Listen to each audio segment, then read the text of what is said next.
This is Fictional Problems, the podcast where we discuss all things writing, in association with Speculative Fiction Ireland.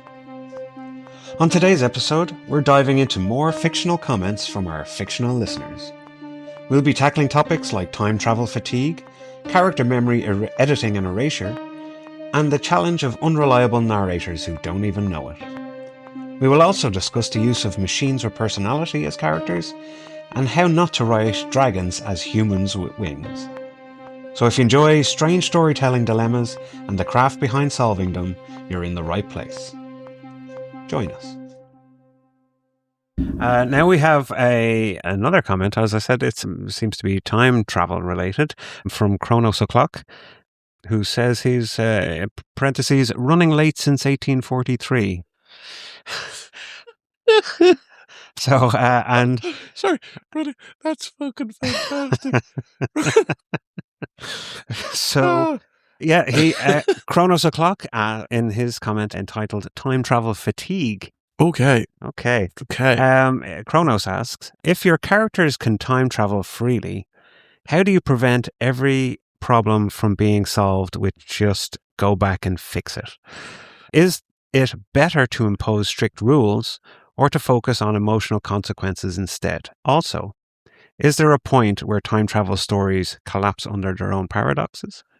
And now we did do we did touch on this, yes. Of time travel, so we might just briefly address this, or we could sure.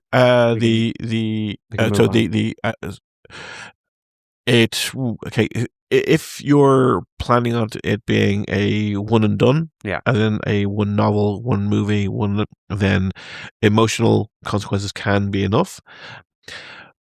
But focus on the characters rather than the time travel. Exactly, because at no point, I think, in Back to the Future are people going, well, what if the world government gets hang on this? It's a wonderfully self-contained story about a single family with Doc Brown. And that's it. And unlike Time Cop, where he's gone back and altering the stocks in the 20s. Yeah, exactly. Yeah. So if it's a one and done, great. Emotional focus, it can be sandbox. No, opposite sandbox. Is it not a little sandbox, as in it doesn't affect any geopolitical? No, a sandbox would imply that you're going beyond the strict linear storyline. Okay. That's the definition. Well, that's sure. That's the definition in computer games terms, as in linear storytelling versus a sandbox where you can go multiple routes. Oh, okay. So I was taking it like the entire story is within the sandbox where they're all playing, and it doesn't connect or knock any other. Oh, sure. No, okay. Yes. This is the language. Absolutely. From a limited framework, but even at a limited framework, as soon as you give the ability. You enter the ability into the world, then everyone has it. Yeah. Just a moment, we go refer to the time turners.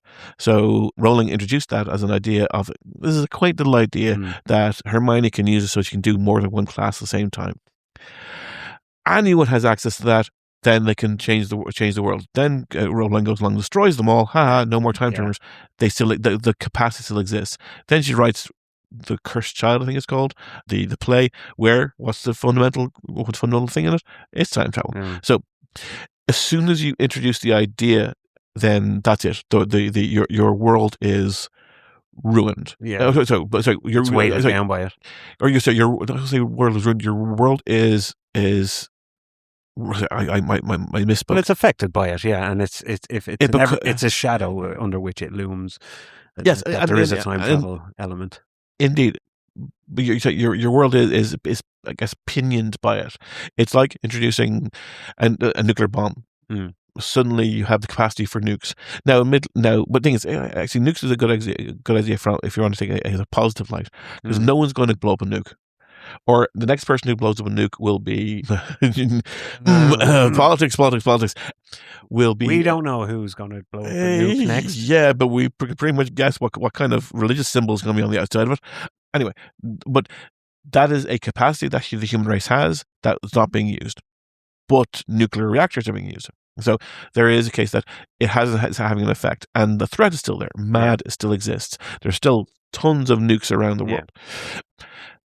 But because you have the capacity, and indeed you can limit it how that capacity is reached, do you require a massive amount of intellect? Yeah. Is it just of understanding? Is it you need there's only 10 people in the world who can understand? Physics degree, yeah. More than the physics. more than the quantum physics. We're talking about someone who can conjugate pi to the nth degree. Yeah. That they can conceive of, rationalize, and come to the nth degree of any theory. Actually, there was a point that I forgot to mention or kind of thought of after our previous time travel related episode. Yeah. Where I think it was Neil deGrasse Tyson was talking about, perhaps we talked about it off recordings here, Yeah. but it was in relation to the fact that you don't just need a time machine, you need a time and space machine.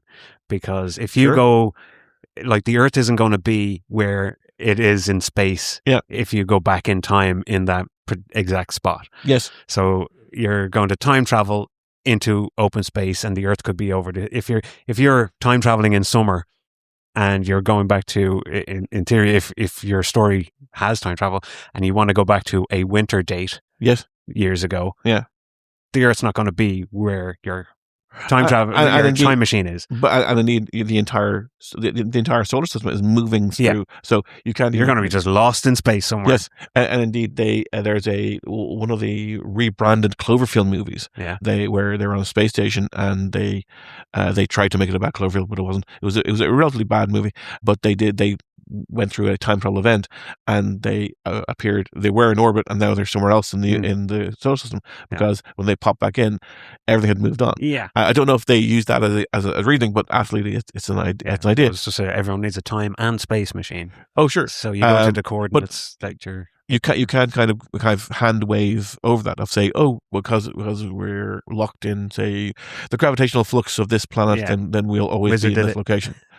So we'll travel with them, because it depends on the nature of how time travel is achieved. Yeah. Again, part of the story. Once you introduce the idea, then your story becomes about that. Unless you have locked in, made it incredibly, make it incredibly limited, that you require, this thing. So it's like the cult who has to have the bloodline, the dagger, the celestial alignment in order to bring about the end of the world. Make it that complex. Yes. Indeed, make it so complex that it becomes a challenge to get to that moment of. It's something that has been achieved by the characters, not so something that they have been given. Or how so? Oh, I don't just say I'm trying to expand on what I think is your point, is that the achievement of being able to grant yourself a time travel has to be a difficult. It's not something you can just stumble over or.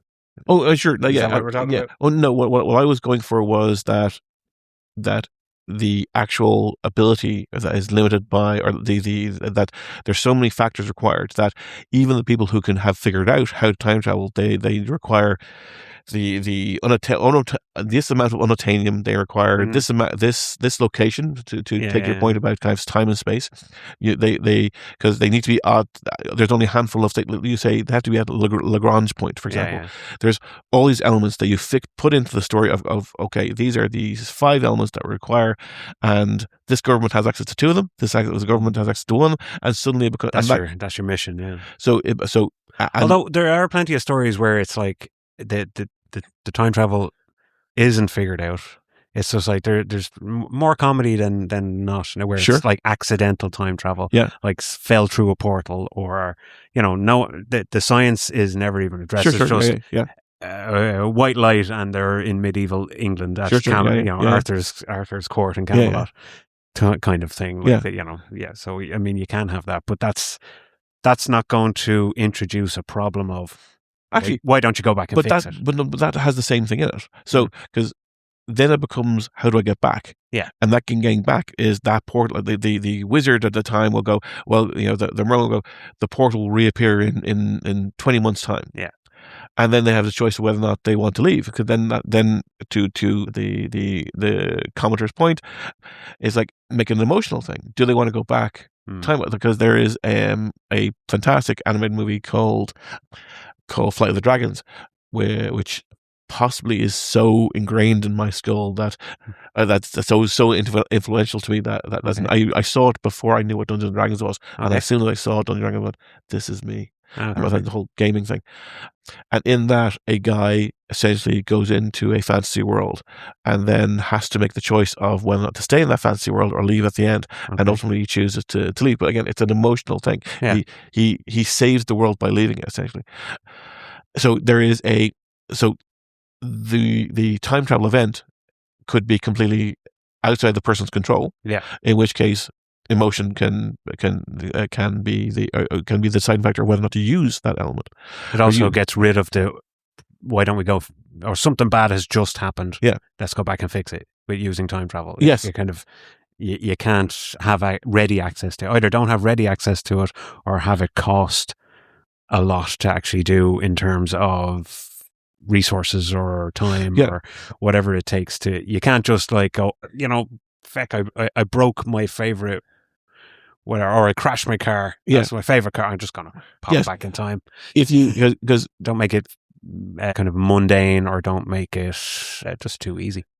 And that's why you have the shows like Rewind or even Time Cop or the or Time Tracks that they. Or even things like Doctor Who. As in Doctor Who succeeded for a long time because it didn't do big things. Yeah. It was a vagabond going through the universe. As soon as Russell T Davies came along and made it about wars and about big things, it started to limit down the focus. So, like, why did the Earth survive this moment, but then didn't survive this moment? And suddenly you have this timeline that's just completely broken. Yeah. Because if you then mapped out all things this massive event happened where there was in Doctor Who there was a creature hatched out of the moon. Yeah. And it's like, well, 100 years from now, in a previous episode, the moon was still there. So, you're breaking everything. Yeah. So, I would say that if you are giving the character the ability to time travel, then prepare for it to be broken quickly, unless you have so many massive limitations attached to it. And then I'm being so specific about it now because, again, next book is about someone who they have the ability, but they require so many things in order to do it, and then they do it. Okay, I won't go into detail, but this is part of the worry they have, the part of the situation they have, and limit the scope to what they can do. That if like, for example, George R. R. Martin is a fan of mental time travel, of sending the Hodor. If you because I hope the psyche back. Yeah, I hope that that the actual books are different than the show. Yeah. But in other stories, and there was actually a story he wrote, a science fiction one, where to thwart, I think it was to thwart a world war, people were being sent back in time. Their consciousness was being sent back in time, so that information was traveling backwards, which is a great concept. It's still paradoxical because how did the person get this information? So you're not thwarting the paradox question, but you are kind of slightly sidestepping it. Okay. But it means that person then lives through their life again and gets to the present day and goes, right. So say if they can time travel within their own lifetime, a la Quantum Leap, then they get to the present day again and they can do it again. And so they can send their consciousness back and again and again. So they essentially become immortal by doing so. Yeah. We can make more points on this, but the last part of it was: is there a point where time travel stories collapse under their own paradoxes? And immediately the thing I thought of was a Rick and Morty episode where it was the snake planet. I don't know if you've seen it, but yeah, and the snakes invent time travel. Like, it's an entire mirror of Earth society, basically, and all these snakes from the future show up to kill Hitler Snake. Okay. And they just keep popping up to try and kill Hitler Snake. and no one's, they just keep I think they keep killing him, or the first one shows up and kills him, and then another one shows up from the past to stop the one that killed him. Yeah. Then, and there's just all these time traveling snakes just appearing all over the place, and eventually Rick and Morty are just like, oh yeah, we're out of here. This is ridiculous. I don't remember that one. I kind of stepped out of Rick and Morty after a few seasons because it was grand, but it was grand. I didn't dislike it. It was just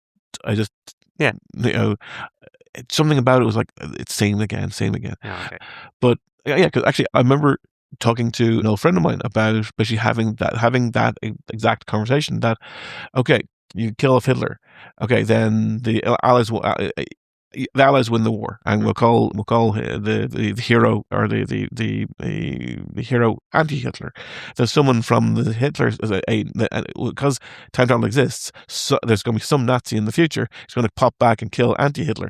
So then they've reset it. So now, even if you're moving seconds on, then or even milliseconds, you're going to have a bunch of people sitting in a room and like shooting one another, and the guns are going off. There's bodies piling up everywhere, and you can't even leave the room for the bodies. Yeah, exactly. All these time travelers that came back to kill the other person that was killing someone else. Now, actually, one thing I remember, I was writing a story, and what I did was, as part of the time travel event, it set up a chronoton wave. I think I put it, or a wave that prevented anyone from the future from time traveling past that point. Yeah.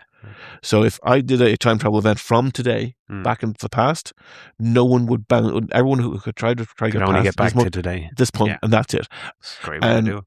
Yes, you're establishing a limitation inside the world, and then you're putting a universal limit. Yeah. Like think about this. There could also be someone at some point, if it's a series, that might figure out a way to get past. Well, there's not like everything in an infinite universe. Everything's possible. Yes. Oh, yeah. So someone could find a way to pinprick through that point in time and get beyond the Chronos wave, or something. Yeah, exactly. Like the speed of sound. Absolutely, you could, and indeed that would break things. There was a TV show, a very, very bad TV show, which had a very, very good song in it, which had Rachel Nicholl as the lead in it. Continuum, Canadian show. And the first time I watched it, basically, it was very much a single time travel event of a prison guard or a special agent who was at a prison. A time travel event happens, and all the prisoners go back in time. So it's set in present day. Yeah. She has got limited tech.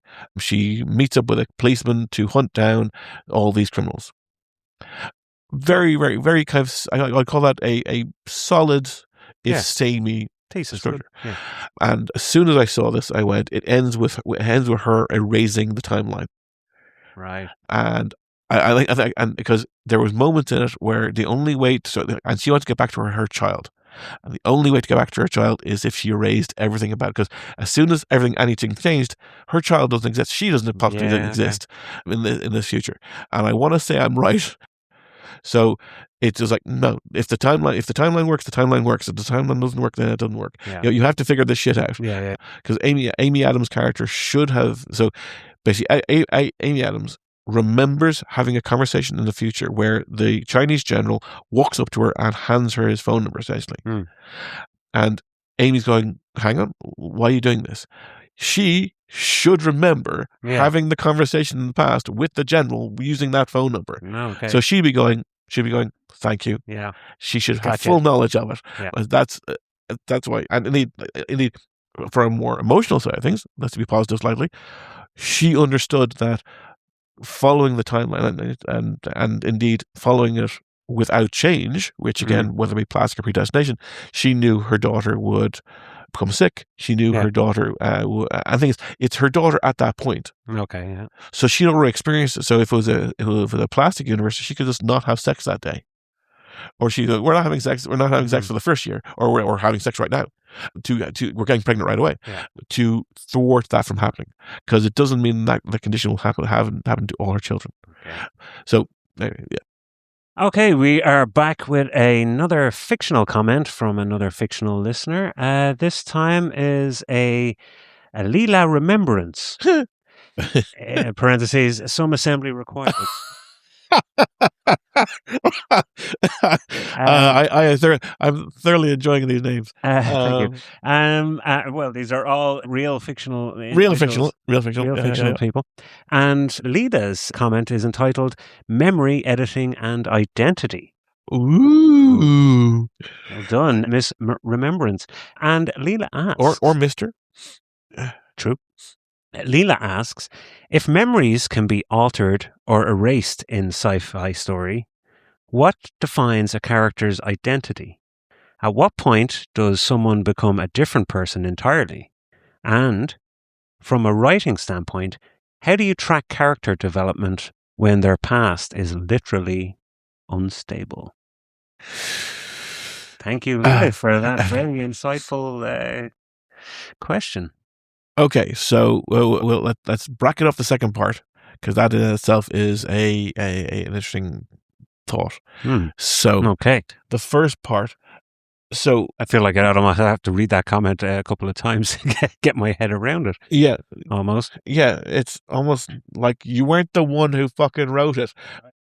So if memories can be altered or erased in a science fiction story, for example, through whatever drugs, whatever process, or even a sci-fi story, or a fantasy story, what defines a character's identity in that particular case? If their entire memory is wiped out, their entire personality, and at what point does someone become a different person entirely?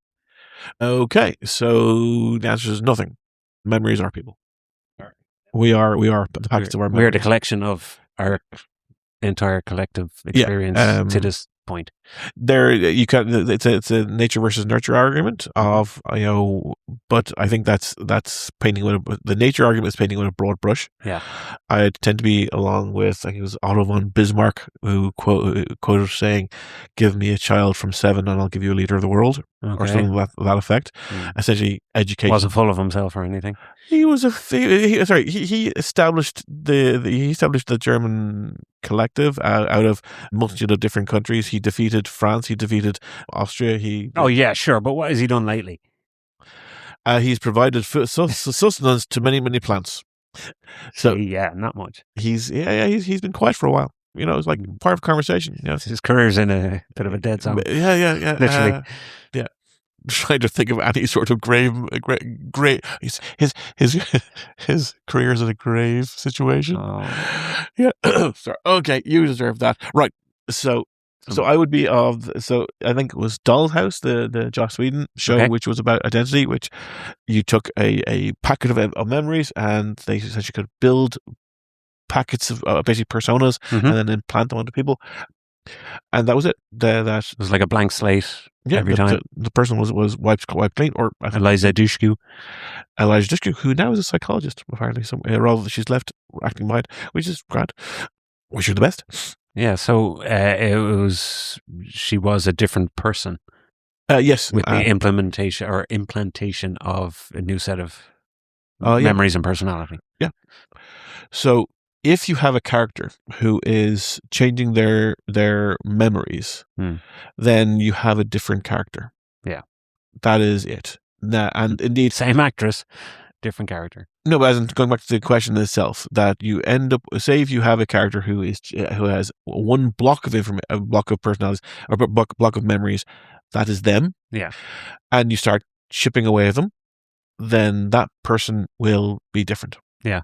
It's like you always have the stories of the twins who have the same toothpaste and married the same similar looking women. But separated at birth. But, but both married a girl called Jane and both had 2 kids. And that I always kind of question them as well. Okay, you're looking at the similarities. That's the sharpshooter fallacy. Yeah. Look at the differences. Like if you look at, say, of the same family, how many married, like if you look at, say, your uncles, how many married similar women, it's because, or you look at your aunts, how many married similar men, they're coming up in the same environments, like how many have the same hairstyles? It's because that generation had those hairstyles. Yeah, exactly. Yeah. Or why did they buy the same brand of toothpaste? because it was the There most. was one. There was a handful of. There was the most popular brand of toothpaste. You're making a big deal about relatively simple things. Why did they both marry someone called Jane? Jane was the most common name at the time, or a common name at the time. Like there's a book called Probability Statistics here, are we? Oh yeah, probability. Yeah. There's a book called Fictional Comments where it talks about how names go through iterations. Where say the name Kim suddenly became popular partly because of Kim Kardashian. Where it's like, oh my gosh, she's great. I'm going to name my daughter Kim. She then falls out of favor. That name disappears because then the next generation of mothers don't want their children associated with that one from the sex tape. There's even young girls that were christened Khaleesi. Oh yes, yes. But you're not going to, like, this generation is not going to find them called Khaleesi. No. But like, say, without going into detail, like my niece and nephew are named. Their names go, oh, they're of that generation, and it's very clear that they're from that generation. And I often talk to with my sister about when I'm complaining about people driving, especially if I'm around driving when schools are being picked up. Yeah. That's like, oh, they're picking up little Tyler or picking up little Chastity. I'm going, no one names their children Tyler or Chastity anymore. He's like, no, but they will eventually. It'll come back around again. I think my own personal name, Gary.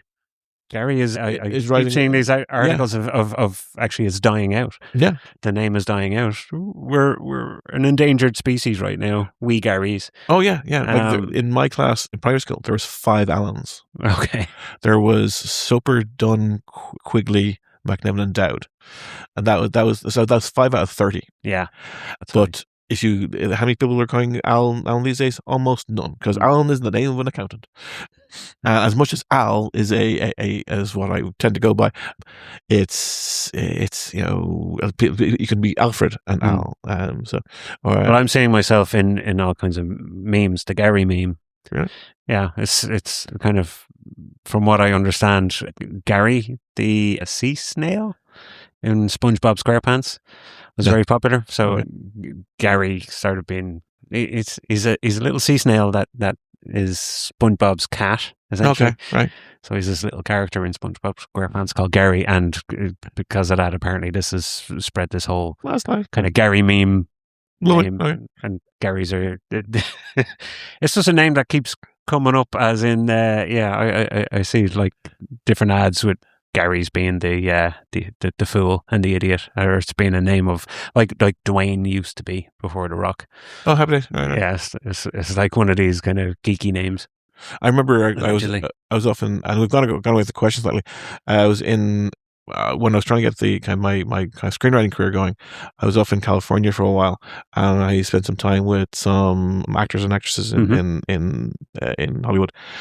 I imagine they wouldn't remember me. It was that sort of short time, and I remember watching an episode of Chuck a few months later, and one of the actresses did a kind of a one episode guest star, and Chuck had to play under a different name, as in he was meant to be a spy, and he chose the name Alan. And she was like, Alan, and I was like, that's just triggering me. So, but to get back to some assembly of required point, it really, again, it kind of depends on the story you're writing, because if the story is about memory and about the nature of personality, then that is lovely meat to go into. Yeah. Because that person is say if you extract certain memories from or even replace, because there's one thing to extract, then it's almost like the memory reassesses itself. But is to reimpose, there is a concept that I've been working on for a while now, as in it's so old that it was a teleplay idea. So this is over 15 years, about the idea of the sci-fi of this was injecting engrams into a person, and it's like, oh, suddenly you're my best friend in order to get through. Like secret agent type stuff. And it turned out that the technician behind it, that the guy who was being shot upon by the higher ups, was actually the mastermind behind it all. Because he was then going into the bedrooms of his bosses and then going, "You're going to be a dick to me tomorrow."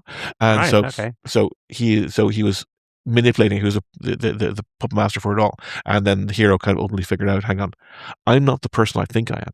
And in that revelation, in that moment of, it's good. who am I supposed to be then? You have changed who I am. Like take the Total Recall idea of the McQuaid versus the Cohagen friendly McQuaid. Yeah. The terrorist versus the corporate guy. Like the Arnie that Arnie sees on the camera, or arm in arm with Cohagen, he's the genuine article. Yeah, he's the real both deal. Both of them are. So which one is the true genuine article? He's and it's a line from and actually there's I'm working on Quantumancy 4 at the moment, and there is an element of memory of persona in that too.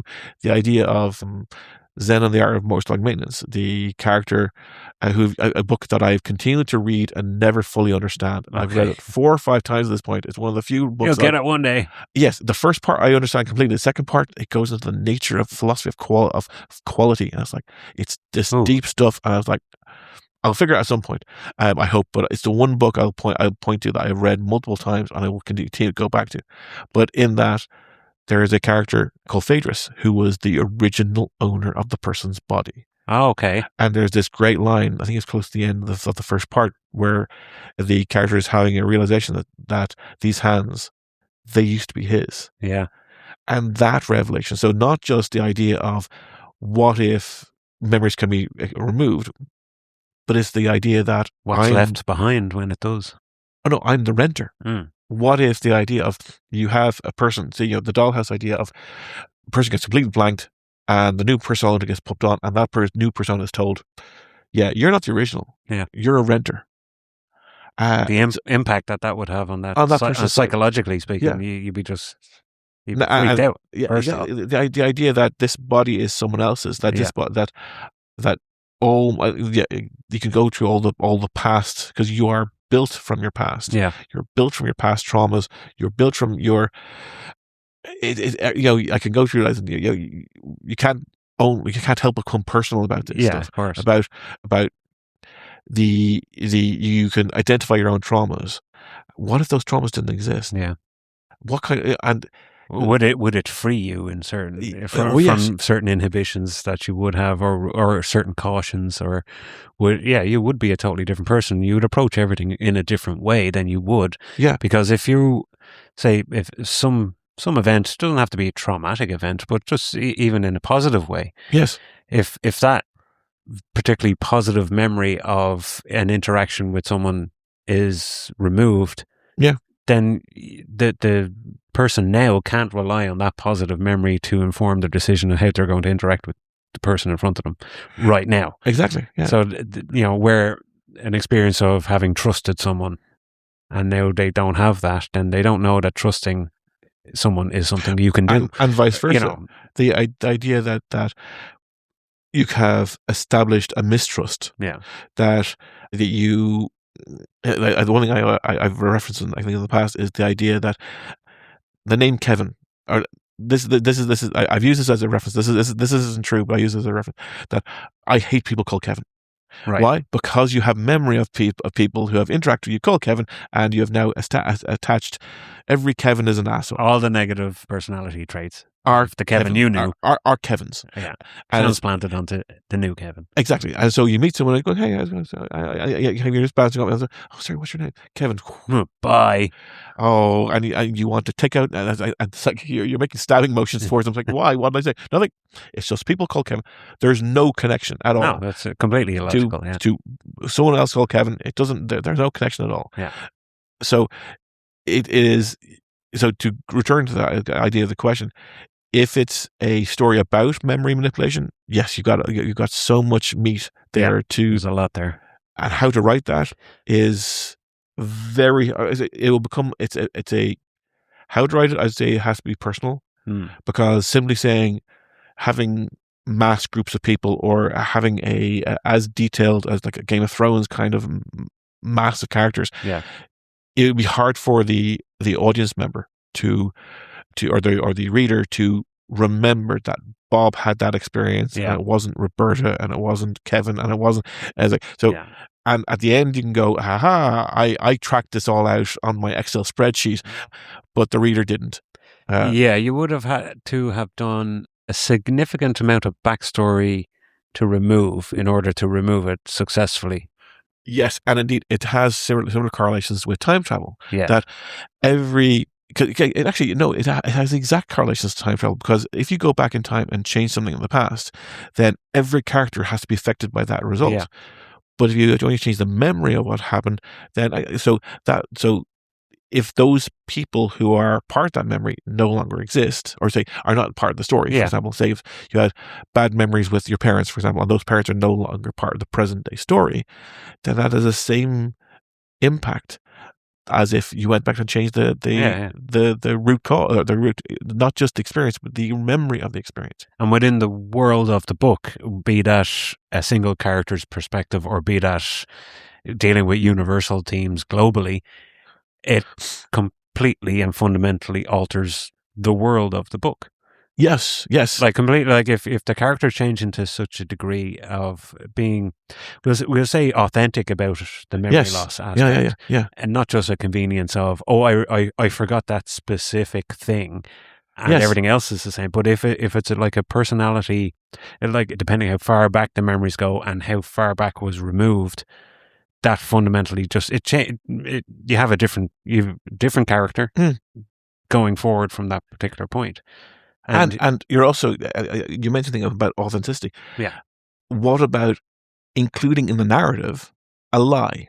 Yeah. So, do you remember this? Yes. Do you remember this? No. Are they actually remembering it? Are they lying about remembering it? Is it, so it could be the case that, I'll use another touchstone of Buffy the Vampire Slayer, which is new season, a new series won't happen. I'm so disappointed about that. Oh well, let's move on. It wasn't, yeah, okay. We'll somehow get through this. Somehow get through the show that should have had Joss Whedon in it. Doesn't? Yeah, he got cancelled for. He got cancelled. Yeah, bring him back. There's the first season episode where Xander gets possessed by the spirit of coyote spirits. Okay. And later on in that series, actually that episode ends with him and Giles walking away.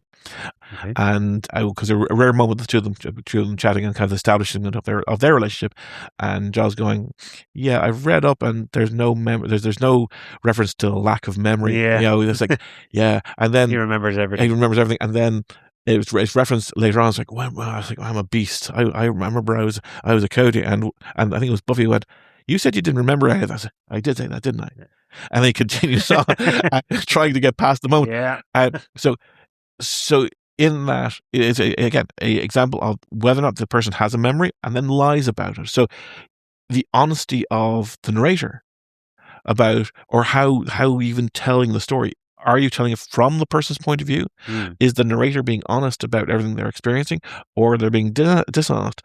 And these interesting points, yeah. These little subtle changes in how you're telling the story means that the impact is different, because do you want the reader at the end of the story to go, this person had a change of memory and a changed person, or do you want them to come at the end of the story and say, I'm unsure about whether or not this had an effect? Yeah. Is it a lie? Was this assassination, was this event, was this relationship always meant to be, or always meant to end? Yeah, I think it's consistency is key point. As in, if you're setting something up, be consistent through the cause and effects, and kind of like, let the character go through those different experiences. If they lose their memories and they're developing in a slightly different way, what happens when they get those memories back? Have they done something that they would have previously thought was incomprehensible for them to do? Sure, yeah. Are they left with a whole bunch of life experiences or choices that they make while they didn't have their memories? Yeah, that they never would have made as if they had had their entire memory intact.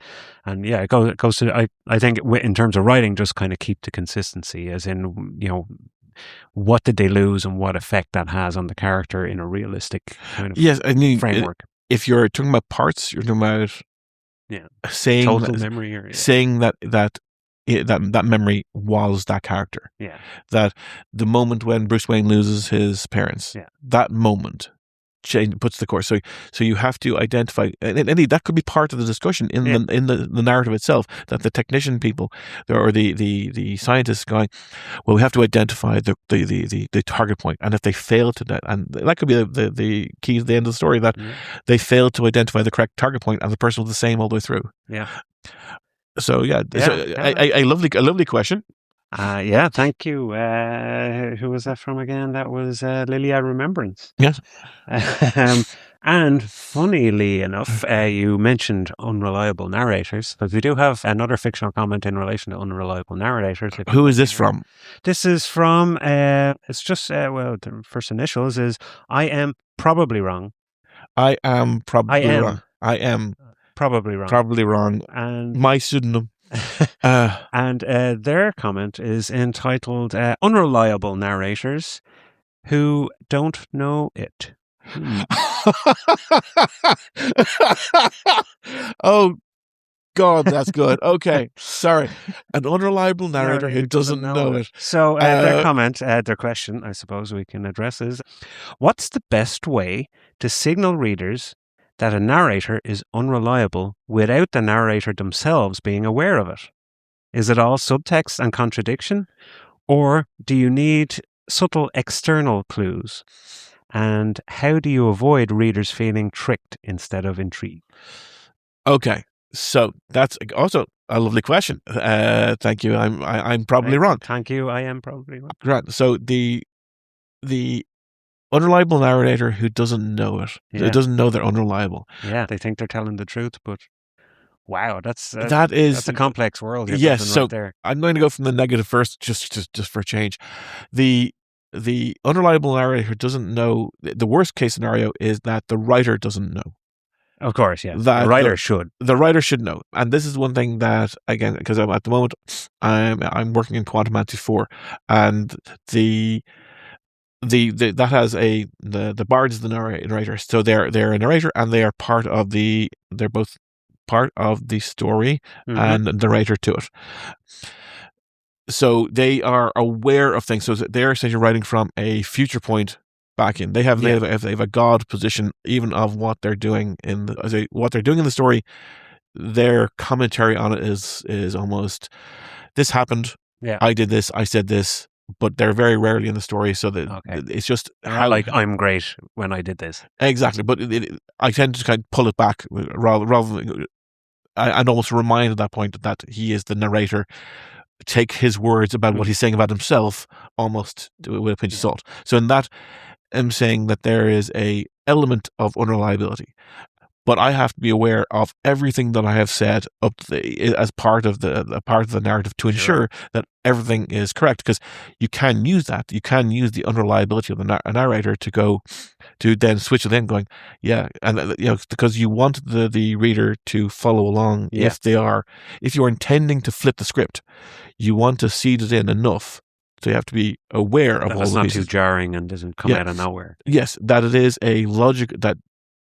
This is a universal rule that no matter what, personal rule, that no matter how your story goes, the moment after the reveal, the reader, quote unquote, should be saying, yes, that's perfect. That is not perfect, but that is I understand exactly where they're going from that. Yeah. And be carried along just on the flow of the river. It shouldn't be a waterfall. It should be as rapid as that river may be, and rapidity in this can be an assistant, because you quick fire facts and then suddenly go, you're in a new place. That can be wonderful. But every piece along the way, from the narrator, from the world building, from whatever, has to build up to those points in almost a natural, quote unquote, way. The narrator who doesn't know it is a really nice idea. Yeah. The idea, but then you're dealing in almost because that's a third person point of view, and they're looking at it's almost like an infinite regression. Yeah. Because how do you depict that person not knowing? And it's like, the reader is there, someone is in front of them telling them a story that they don't know is wrong. Yes. And expecting the person they're telling to believe them. Yeah. Indeed, actually. So then you'd have to set up a framework in that story where, I referenced in the previous one my loathing for Patrick Rothfuss in Name of the Wind. It starts off with the two of the characters meeting in a tavern, windswept night, and so the story is being told from one person to another. Okay. So essentially, you have a narration happening inside the story. So then everything happens is like Kaiser Soze, Usual Suspects. Yeah. You have one person telling a story to another, and a wonderful, wonderful, unreliable narrator. That is a fantastic story. Again, people get cancelled. He knows it though. He is deliberately lying. Exactly. In that tale. But in that he knows it. But there is a sense that if you change that narrative a bit, that if someone came into that room and went, "Hang on, no, that person wasn't the king," or that king didn't die that way. They survived. They just abdicated, or whatever what that piece is. And then the narrator goes, "Hang on, now I've got to figure out what really happened then." So that becomes, like, as far as I believed, yes, I was telling the truth. But actually, sorry, this is a great story. So you put two people in a tavern. Yeah. Person A, old wise person telling young person, this is the story of how this came to be. Yeah. And every chapter starts off. Let me tell you the tale. Let me tell you the tale. And at the start of every chapter, there's an italics block where it's the actual happening in the tavern, and you can have and you can have like italics thrown in, like Princess Bride. Another story within a story idea, where the kid in Princess Bride is asking questions, and the grandfather's going, "Do you want me to tell a story or not?" Yeah. It's like, I don't know, huh? We'll get to the story. We'll skip past kissing parts. The kissing parts are okay. But then you get to the point of the story where say you have a washerwoman or someone, say, coming in, or the owner of the tavern coming in or coming out and going, "That's not how it went." Yeah. Or you have the reveal at the end of the first book. You're not spinning your lies again, are you? Exactly, yes. Telling your told tale. Because she knows that some parts of it, and the thing is, that you can say that some are exaggerated, and you can allow that idea of exaggeration come into the story because you're having this kind of third person idea while telling your full story. And then near the end, you go, no, that's wrong. Yeah. How do you keep your reader from not having their head spinning all the time? If, like, the whole idea of, as I said in the comment. As you said in the comment? No, you didn't say in the comment. How do you avoid readers feeling tricked instead of intrigued? That's what I was saying, that you take them along. You let them know that this is, by having that tavern owner saying, "Oh, you're weaving your lies," you are subtly introducing the idea of it being false. So, because exaggeration is a form of falsehood. And I guess the author is separated from the narrator in the story. In that case, if the narrator is unreliable, yes, you know what I mean. Like, so the author is kind of demonstrating or laying those little seeds, breadcrumbs along the track, as to why the person who's telling the story that the reader is reading mightn't be altogether the truth. Exactly. Yeah. It's like the reference would be like, Kenobi and Skywalker. It's like, you said you killed my father, or my father was killed by a dark time. It's like, it's true from a certain point of view. From a certain point of view. Absolutely. So you have all these wonderful ideas of stories which are told. And so the story the author is telling is not the story that the narrator is telling. The story is telling a story. The author is telling a story about a narrator telling a story. Who doesn't know he's lying about it, or who believes the version of the event. He may believe the version of the event, and while he may exaggerate, then that third person comes in and goes, no, or that person, or one of the people who's listening to the story go, I was there. It's like, I know the king didn't die. It's like, why? I'm the fucking king. I'm king, or I'm the person you referenced. So in that, it's like, it could be, because you could, from a publishing point of view, you could end the story going, hang on, no, I'm the king. Yeah. And then what's the reader going to do? Wait 5 years for the next book?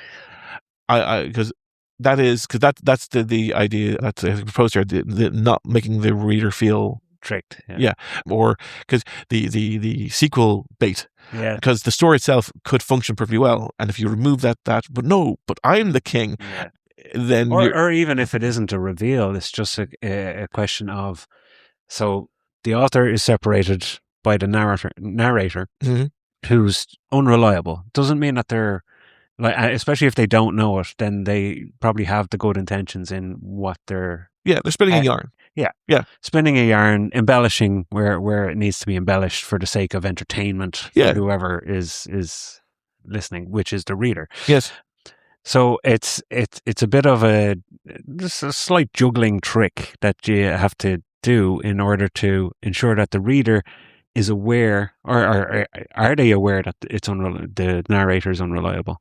How do they approach that then when they know what this passage or what this chapter is about, or what this story is going forward? How much of this is actually true? This is actually a wonderful comment, because I'm now, all the stuff that's bouncing in my head right now is I'm now gaming out a full story where you have the majority of the text is this stylized story, where it's the narrator story, and the narrator is a character in a separate tale where he's selling it to a tavern of people, and that tavern of people, the beginning and ending of different, you separate out by having italics, where I shall pause for a moment, or people step out, or have a conversation themselves.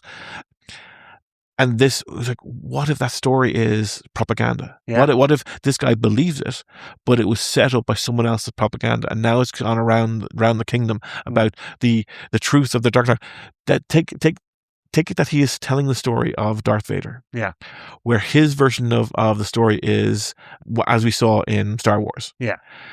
But the truth of it is that the Black Knight, he had his mentor try to kill him with fire, that he stole his twins, he killed his wife, stole his twins, and then trained one of them to kill him. Yeah.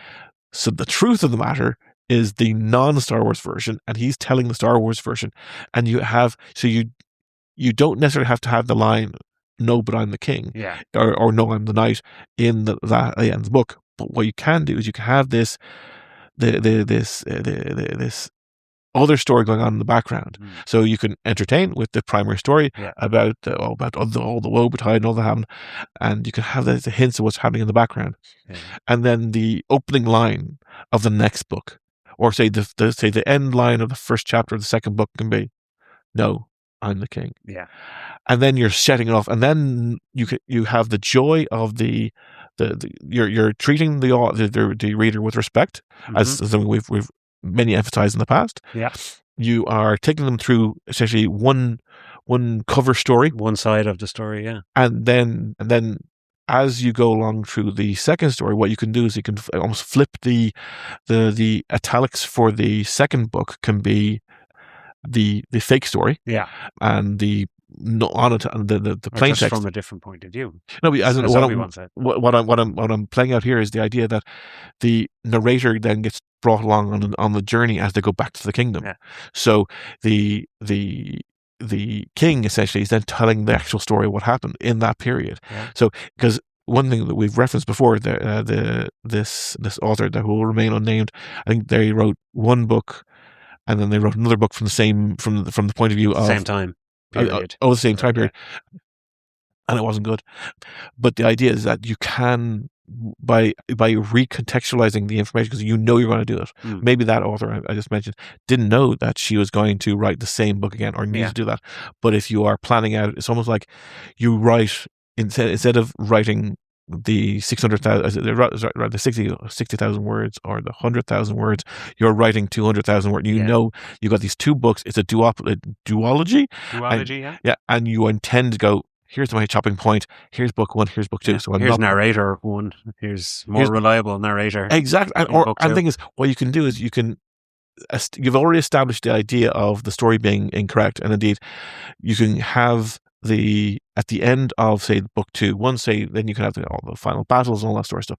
And at the end of book 2, the king can be sitting on his throne again and back with his queen. The reader's like, wait, the narrator said he was dead. Why? Yeah. No, but as in everything being solved out, and then kind of the two of them are sitting there at the end, and the queen kind of can turn to the king and go, "That wasn't 100% correct." And she says, "I know, but you'll never get 100% correct." Yeah, exactly. And that is a nice. It's as close to the truth as I could give them in order to get them here. Yeah. And then I think you got something there. Oh God! Yeah, those projects on my to-do list. I think you got something there. Well, that was fair play. Thank you very much. I am probably wrong. We really enjoyed your. That was very nice. Yes, thank you. Very, very nice comment. We can continue. Essentially, there's a lot of fictional people that wrote into us. Yes, a lot of fictional people. Yes, we have a vast fictional audience. Well, okay. Well, let's see if this. I don't know if we talked about this before, but this is a comment from a fictional comment from a fictional listener by the name of Jax. Definitely not talking to my ship, Corvin. And their comment is spaceships with personality. Okay. Now, what Jax, definitely not talking to my ship, Corvin, would like to know is at what point does giving a spaceship personality through AI, quirks, or even narrative voice risk overshadowing the human characters? Is it a problem if readers end up more attached to the ship than the crew?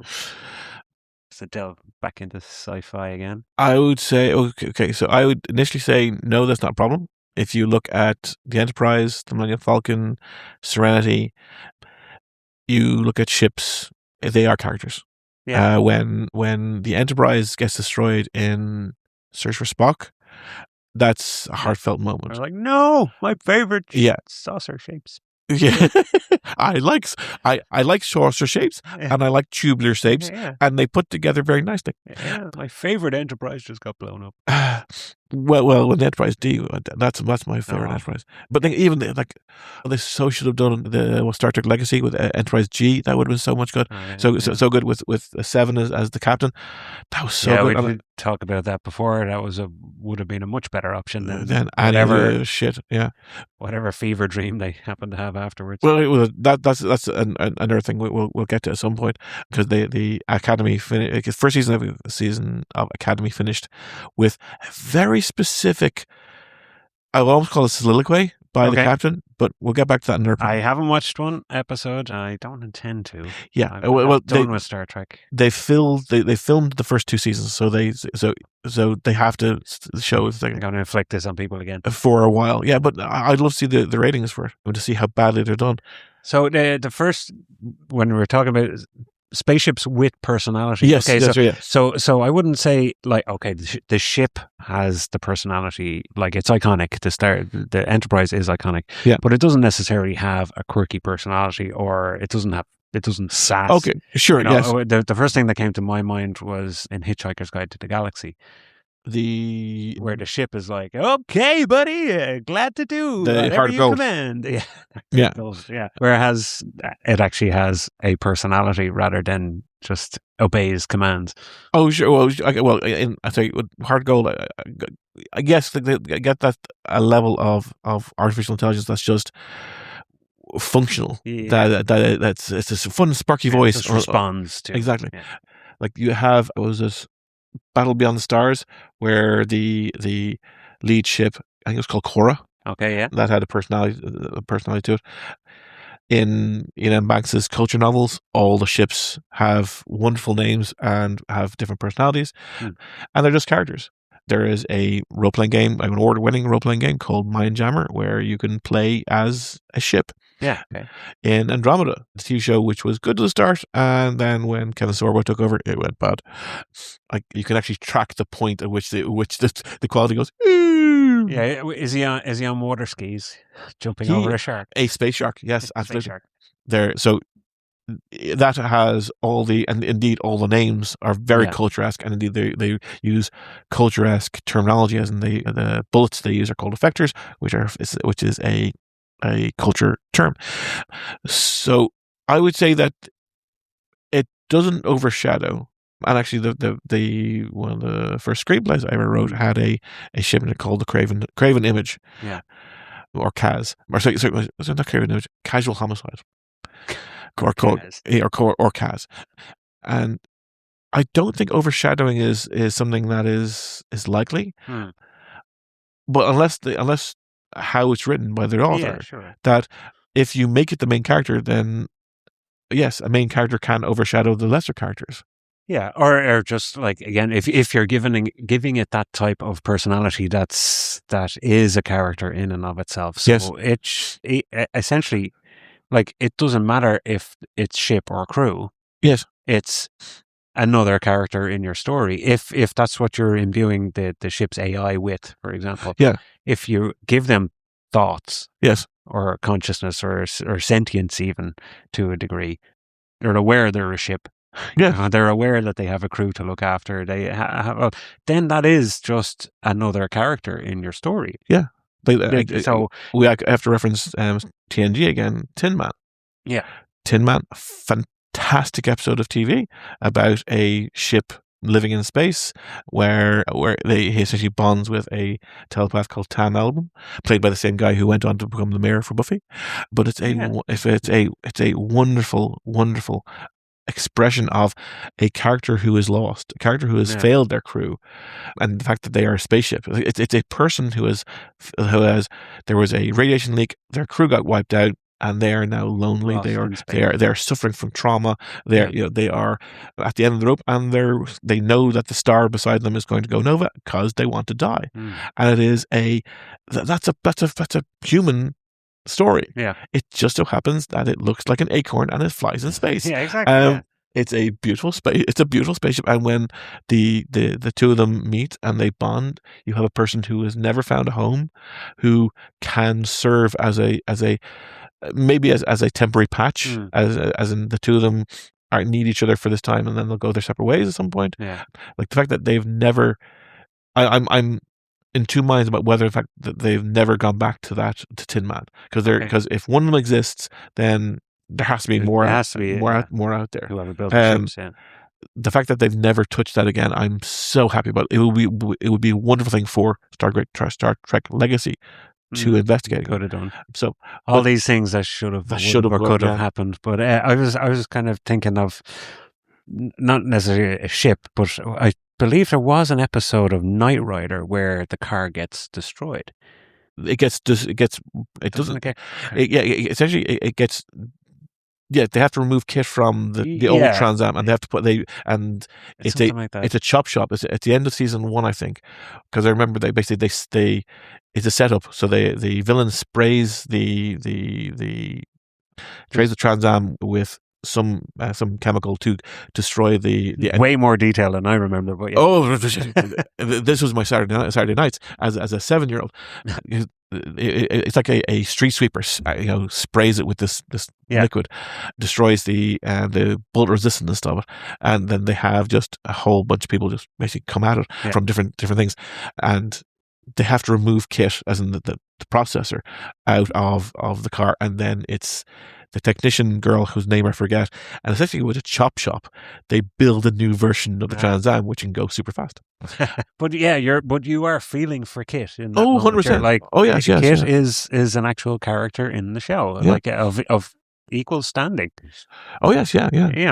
You can't have Michael Knight. Well, Michael Knight would just take the bus, I suppose, if he didn't have Kit. This is true. And Kit would just sit in the garage if he didn't have Michael Knight, I guess, or someone else. Someone to drive him. But the point being that when the machine with a personality is put in jeopardy, there is there's that emotional response of, oh no, I want them to be okay. But I think it's even the effect that it has. I think perhaps this is more of a male thing than a female thing, because it has the male thing about technology or gadgetry. It tends to be more, and it's not an absolute, but it's like how crime fiction tends to be more a female thing than a male thing. So it's not an absolute, but say even something like 60-40, the idea of that the man will become more attached to the thing because it's a gadget or because it's a car or because it's a spaceship, and that will be an enhancement to their interaction with it, because guys name their cars and their motorbikes and it's not just a car, it's my car. Exactly, and you have a feeling, and my there's rusty steed. Exactly, and there's an emotional interaction between that person and that vehicle. So when you see in science fiction or even fantasy where you have a connection being made to something physical, that, like you say, even like swords or swords or shields or whatnot, then there is a bonus element to it. So when you put that element in harm's way, jeopardy. Yeah, it has an emotional effect.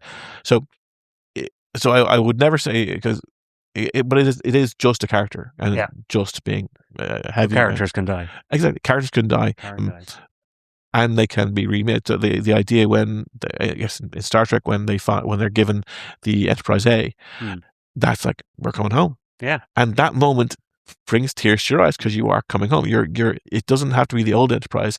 You're coming back to the a home base. Yeah, because it is not just a set; it's the place where they live.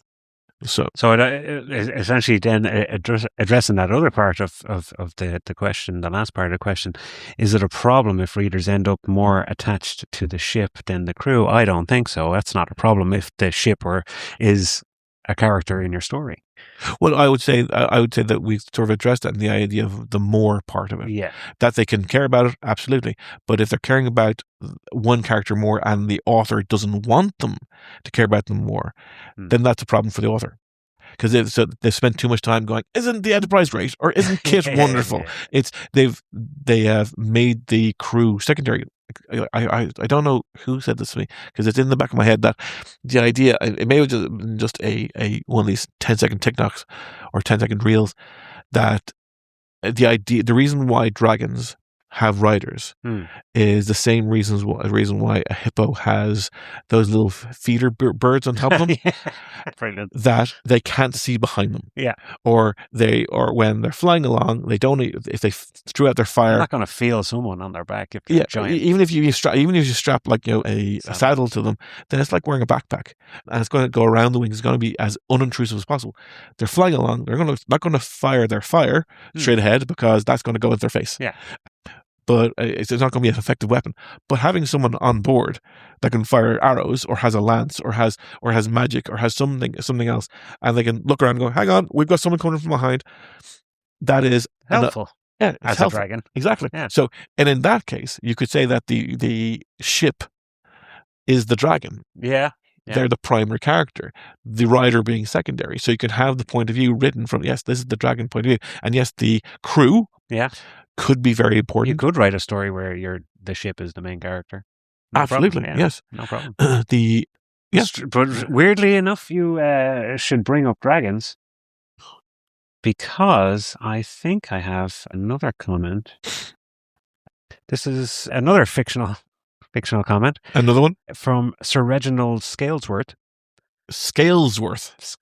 Yeah, I don't know. We have all kinds of people. This one is obviously nobility. Yes, far-reaching. Our podcast has cast a wide net, and they we're very surprised as well at all these people that are commenting. And we're delighted. We're all these fictional people that are writing in fictional comments. Very grateful for our audience. So yes.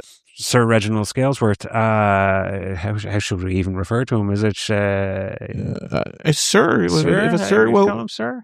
I'll leave it at Sir. Yeah, Sir. Yeah. Reggie, perhaps, I don't know. It depends how cool and groovy he is. It depends. Yeah. So his comment is titled "Dragons as People, Not Plot Devices." Sure. And Sir Reginald wishes to know, why are dragons so often treated as obstacles or treasure instead of fully realized characters? If dragons are intelligent, how do you write their culture and motivations without just making them humans with wings? What makes a non-human intelligence feel truly distinct? So, Reginald, thank you, Sir Reggie. That is doing that thing where you thank the person that sent in the comment while my brain is like trying to figure out the answer. Yeah, exactly. It's a common thing that presenters do. I understand. Vamping, I think it's called. Yeah. So then it comes down to world building. My old favorite. We love world. We love world building because that in itself answers that question. If you have a society, whether it be orcs or dragons or whatever that does it, or the more common ones or more human-esque ones like dwarves or elves, you establish a almost like a phenotype. Yeah. A primary what that type is, and then you extrapolate from there. What makes them distinct from the usual? Yeah, you could say, and then all the questions that you start off with then become answered. Why are say dragons are very long lived. Yeah. Let's say that the oldest one lives to 1,000 years, which makes them 10 times longer lived than the oldest human. Yeah. It's only natural that they would want pets in humans as their life progresses. That's very possible. Pet human. Yeah, you a pet human? Yeah. It's very possible that if they are he's so cute. I would love him. I squeeze him. He's so cute in his armor. Look at him. It's just, what is that? If I shake him, I shake him like that, he makes an interesting sound, and then he stops making sound. It's like when he floated up to his belly on top. or I shake him and he makes the screaming noises, but then he stops making screaming noises. Just like if a dog bit through their squeaky toy, and the squeaky toy no longer makes the noise. Yeah. But in a less comedic / horrible way. Yeah.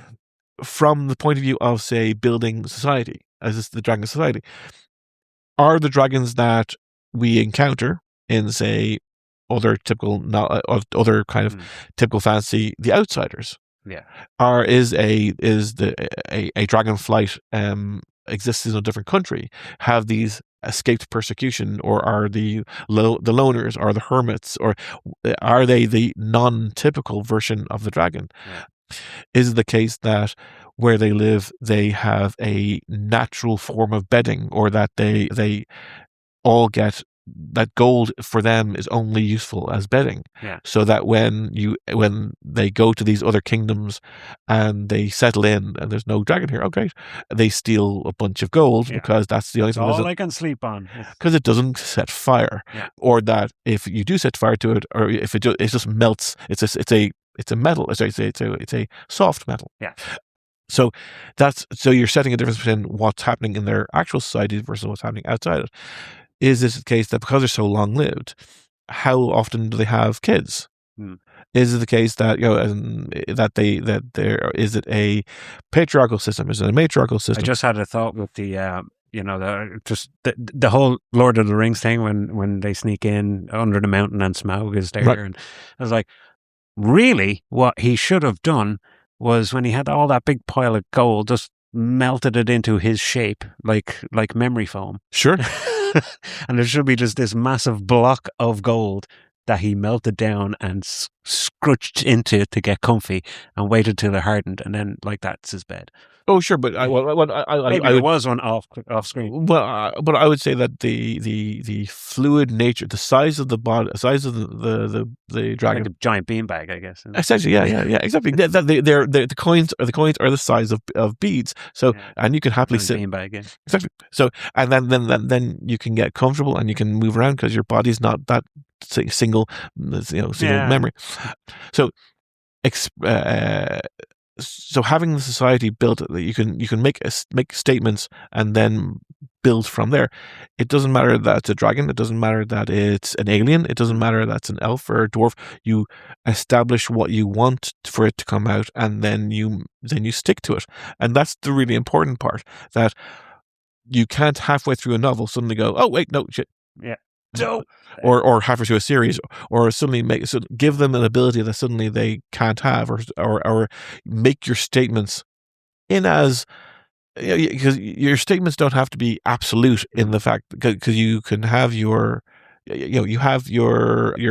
Gimli and Legolas is always the wonderful example of these two people started off hating each other because of racism, essentially, and by the end, by a pair of racists. Yeah, by they were both racist. By Helm's Deep, they're not racist anymore. No, but no, there's still the antagonism. Yeah, that the two of them, the camera panning over the wall when it's just elf, no dwarf, and then Legolas, and it's like, just describe. It's like, what's happening? What's happening? It's like, shall I describe it for you, or should I get you a box? And he looks up and goes, and then afterwards, then they're having that little bit of fight, a little bit back and forth of how many people they've killed. Yeah, keeping count. Really. Kind of gross in one way, but I still like it. That they're slaughtering people. It's like, I'm on 47. Oh, no, wait. No, but they were not slaughtering people. They're sort of Uruk-hai. They are only considered people in Rings of Power.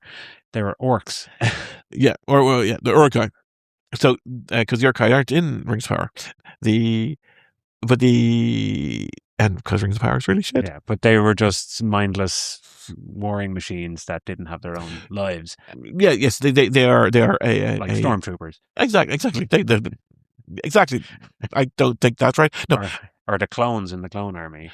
No, sorry, no. You started off on a correct point, and you are undercutting yourself at every step. But that's those characters or those different groups that I mentioned did absolutely have their own lives, personalities. Yes, but they're presented as just being, here's a monolith of X.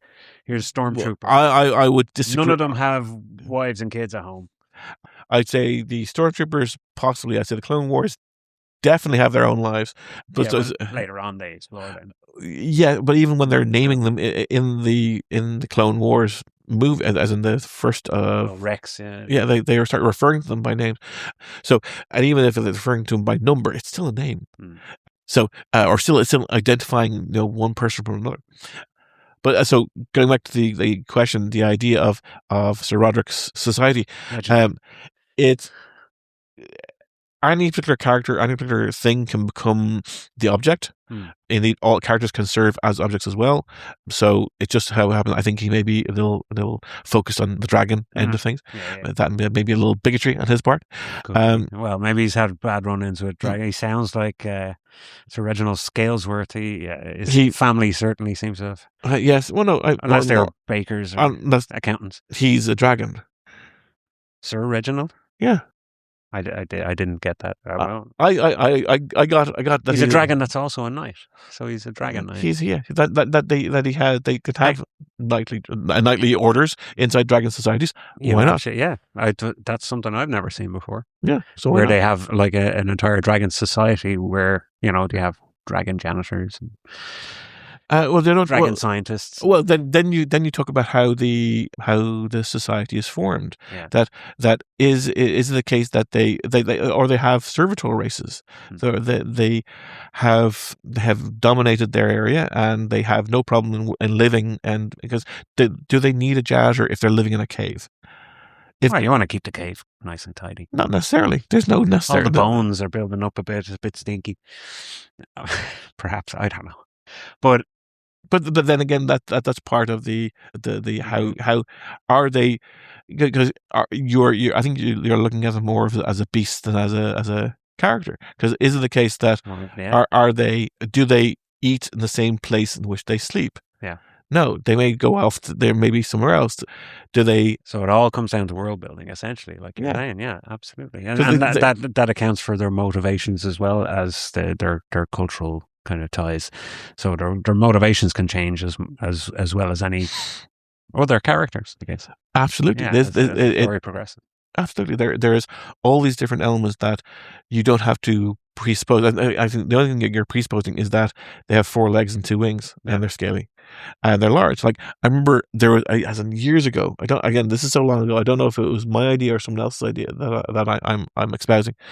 That there was a lizard race and this was sci-fi. Yeah. That there's a lizard race and they had a problem with these very large dragons. And in the story, maybe unrelated, but there was a space elevator these very large dragons would attack and either destroy the foundation of, so they had to kind of reattach the space elevator. And the primary character, who was one of the younger members of the lizard race, went off and they discovered that all the dragons were elders of their race. That they essentially, that, you know, as part of the story, that he was dealing with his grandfather dying. The elder was going to go away because it was this is how long ago it was. It was probably during the 90s, because I remember referencing again Babylon 5 as in the elder race going to the sea, or the megacity judge going out wandering out to deliver the law. Exactly. Yeah. But it was the last step. It was to take the burden away from the society. That was how it was framed. Again, the world building of the society. But what actually was happening was that they were about to go into full transformation mode and just grow and grow and grow. Big dragons. And what it would have in it is that there would be a bunch of in say Planet of the Apes, you had different ape types. Inside this, you had different lizard types, and some of them would be significantly larger. The kind of like the Kodo dragon type. Yeah. And you have the iguana type. So you'd already established inside society big lizards and small lizards. Yeah. So you'd already say that these were really fucking big lizards with wings. Where they come from, they just are just aged up. Yeah. So in that case, you have a ultimate level, or an established level, but you don't know if it's an ultimate level, because what of the next stage? Oh, space dragon. Yeah. Absolutely. They Astral launch, dragon. Yeah. Absolutely. When they get to a certain point, and maybe it's the fact feeds on stars. It could go that far, but what you could say is that they get from normal person size to dragon size, and that dragon size is attacking these space elevators. Who's telling them to do so? The next stage up, who are the rare still, like the dragon, space dragons, who are then having a battle beyond the star, beyond the atmosphere. What are they doing? Who then is that then large dragons having fights against big fuck off spaceships? We have iterations of. I love this entire thing. Yeah, it's great. You have iterations of story after story after story. You have, and how these interlock with one another all depend on how you started off with. That's the trick, yeah. With the people at the ground level. Okay. I think I've ranted on. No, brilliant. This is all great stuff. But thank you to Sir Reginald Scalesworth, who may be a dragon or maybe a dragon slayer. Scalesworth I took as being dragon. Maybe his family took the worth out of the scales that they peeled off a dead dragon, and that's where they got their name. That's true too. Okay, yeah. And I think psychoanalyze Reginald. Yeah, I think better of our audience than you do, maybe. Perhaps.